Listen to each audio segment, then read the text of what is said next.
À quelques jours seulement de la célébration de Noël, alors que les derniers préparatifs s'achèvent et que la nuit sacrée approche, prenons un moment solennel et profond pour tourner nos cœurs vers un sujet à la fois délicat et fondamental, la réconciliation dans nos familles. Noël, en son essence, est la fête de l'amour incarné, de la paix promise, de la joie partagée. Pourtant, pour beaucoup, cette période peut paradoxalement exacerber les tensions, réveiller les vieilles blessures et rendre plus douloureuses les distances qui se sont installées entre ceux qui devraient être les plus proches. Aujourd'hui, dans la vérité et la confiance, prions avec une intention spéciale pour que cette fête de la Nativité ne soit pas seulement un rituel extérieur, mais une occasion réelle, offerte par la grâce, de guérir les blessures du passé et de renouer les liens qui se sont distendus ou brisés.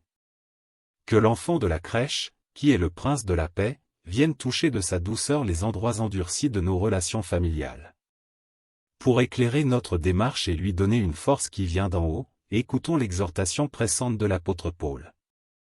Dans sa lettre aux Colossiens, au chapitre 3, verset 13, il écrit ces mots qui vont droit au cœur de notre sujet: « Supportez-vous les uns les autres, et si l'un a sujet de se plaindre de l'autre, pardonnez-vous réciproquement.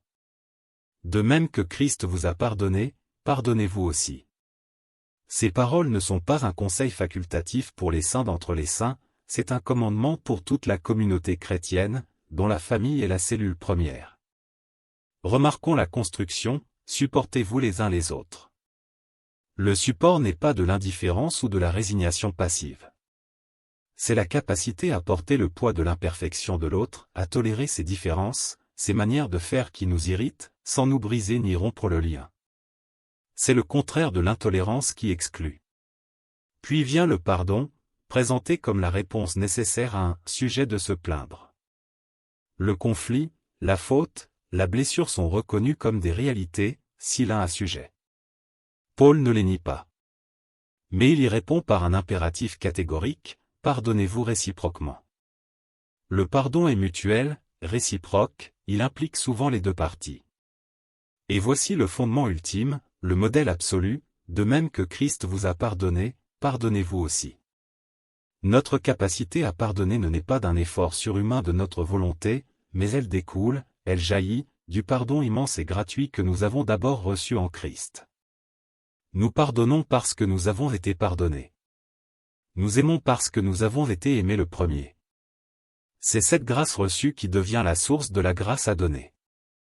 Cette parole de Paul met en lumière le grand paradoxe de Noël. Cette fête devrait être par excellence un temps de paix, d'unité, de chaleureuse communion. Et pourtant, combien de fois devient-elle, hélas, le théâtre où les tensions familiales latentes ressurgissent avec force? La pression de la fête parfaite, la promiscuité plus grande, les souvenirs chargés d'émotions, l'alcool parfois, peuvent faire remonter à la surface ce qui était enfoui. Des paroles blessantes prononcées il y a des années et jamais vraiment pardonnées continuent de séparer. Des silences lourds, devenus des habitudes, s'installent autour de la table et étouffent la joie. Des blessures anciennes, jamais soignées, se rouvrent à la moindre allusion, au moindre geste interprété. Ces dynamiques sont douloureusement humaines. Mais le message de Noël vient précisément nous dire que Dieu n'est pas indifférent à cette douleur. Jésus, l'enfant qui naît, est venu pour une mission précise: réconcilier. Réconcilier le monde avec Dieu, brisant le mur d'inimitié que le péché avait dressé. Et cette réconciliation verticale a une conséquence horizontale immédiate, elle doit se déployer en réconciliation les uns avec les autres. En Christ, il n'y a plus ni juif ni grec, ni esclave ni libre, et on pourrait ajouter, ni père mécontent ni fils prodigue, ni sœur aigrie ni frère indifférent. La naissance de Jésus est l'inauguration d'un nouveau monde où les relations brisées peuvent être restaurées. C'est avec cet espoir ancré dans l'œuvre même du Christ que nous nous tournons vers lui dans la prière. Prions avec honnêteté, en nommant nos difficultés, et avec une grande confiance en sa puissance guérissante. Prince de la paix, Fils éternel du Père, toi dont la naissance fut annoncée par les anges avec ce chant: gloire à Dieu au plus haut des cieux, et paix sur la terre aux hommes qui l'aiment, nous venons à toi en ce temps de l'Avent. Toi qui, par ton sang versé sur la croix, as réconcilié le ciel et la terre, as abattu le mur de séparation et as fait des deux un seul, nous te supplions, étant cette œuvre de réconciliation à l'intérieur même de nos familles. Viens, Emmanuel, Dieu avec nous, dans ces espaces relationnels où ta présence est si nécessaire et si attendue. Nous te présentons, avec une sincérité totale, les conflits qui déchirent nos familles. Nous ne les cachons pas, car tu les vois déjà. Nous te les apportons pour que ta lumière les éclaire et ta grâce les transforme. Viens réconcilier, nous t'en prions, pour les conflits profonds et douloureux entre parents et enfants. Les incompréhensions qui se sont accumulées sur des années. Les attentes déçues d'un côté, le sentiment d'étouffement ou de jugement constant de l'autre. Les choix de vie qui ont été désapprouvés et qui ont creusé un fossé. Les paroles dures, prononcées dans la colère ou la déception, et qui sont restées plantées comme des épines dans le cœur. Les silences qui ont remplacé le dialogue. Pour les parents qui souffrent de la distance de leur enfant, qu'elle soit géographique ou émotionnelle.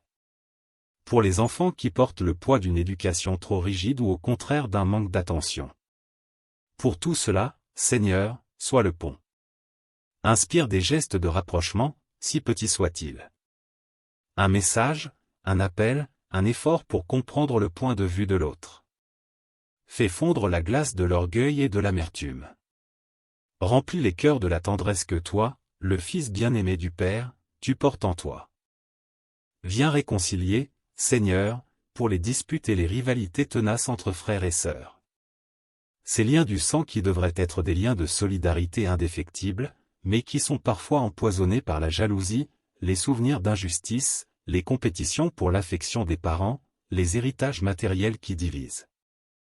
Les blessures de l'enfance qui n'ont jamais été pensées et qui gouvernent encore les relations d'adultes. La facilité avec laquelle on se critique, on se juge, on se compare. Pour toutes ces dynamiques fraternelles blessées, soit le lien qui unit véritablement. Rappelle à chacun la valeur unique de l'autre aux yeux de Dieu. Donne-leur de se redécouvrir non comme des rivaux, mais comme des compagnons de route, des alliés dans la vie. Inspire-leur de la générosité, de la bienveillance, et le désir de reconstruire une amitié vraie. Viens réconcilier, Dieu de paix, pour les rancœurs qui empoisonnent l'atmosphère des repas de fête et rendent les rassemblements familiaux source d'anxiété plutôt que de joie. Ces non-dits qui pèsent sur chaque conversation. Ces regards qui évitent de se croiser. Ces plaisanteries qui ont un arrière-goût amer. Ces personnes que l'on évite, avec qui l'on échange à peine quelques mots polis.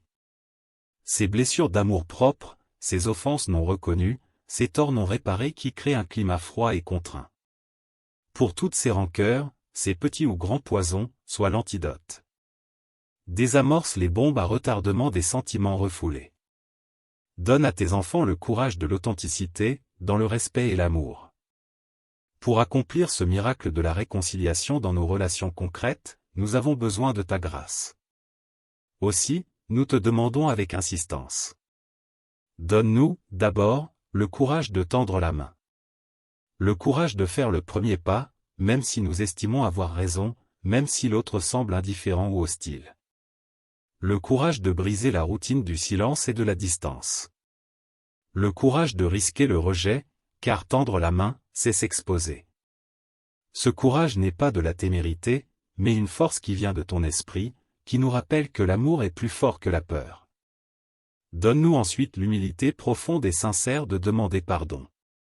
L'humilité de reconnaître nos torts, nos paroles blessantes, nos négligences, notre part de responsabilité dans le conflit. L'humilité de prononcer ces mots si simples et si difficiles, je suis désolé. Pardonne-moi.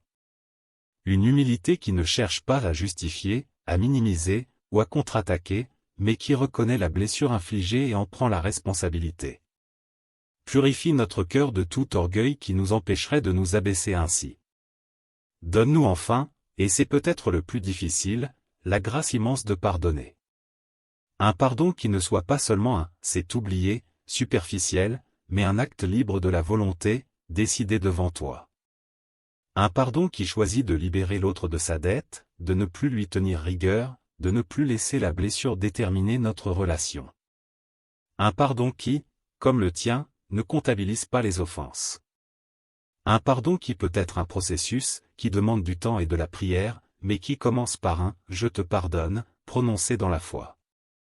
Donne-nous ce cœur miséricordieux qui reflète le tien.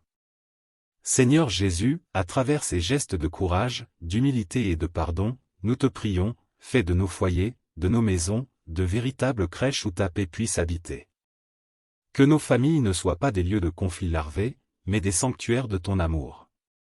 Que la simplicité, l'accueil et l'amour désintéressé qui ont entouré ta naissance soient aussi l'atmosphère de nos propres foyers. Que nos relations soient purifiées, apaisées, renouvelées par ton esprit. Et alors, autour de notre table de Noël, que nous soyons nombreux ou peu, que la nourriture soit simple ou abondante, nous pourrons goûter une joie bien plus profonde que celle des festivités. La vraie joie de la réconciliation. La joie d'être en paix avec ceux qui nous sont chers. La joie de sentir que les liens sont réparés, que l'amour circule à nouveau librement. La joie d'être une famille non plus par la force des obligations, mais par le choix renouvelé de l'amour et du pardon. Cette joie-là est un avant-goût du festin des noces de l'agneau, où toutes les larmes seront essuyées et où toute séparation sera abolie. Nous te confions toutes nos familles, avec leur beauté et leurs zones d'ombre. Nous te confions particulièrement les relations les plus tendues, les situations qui semblent humainement sans issue. Nous croyons que pour toi, rien n'est impossible. Que l'enfant de Bethléem, doux et vulnérable, peut toucher les cœurs les plus endurcis et faire fleurir la paix là où régnait la discorde. Nous t'attendons pour cela aussi, Prince de la paix. Viens naître dans le cœur de chacun des membres de nos familles. Viens naître dans les relations qui ont besoin de ta lumière. C'est dans l'espérance de cette guérison et de cette paix que nous te prions, toi qui vis et règnes avec le Père et le Saint-Esprit, maintenant et pour les siècles des siècles. Amen.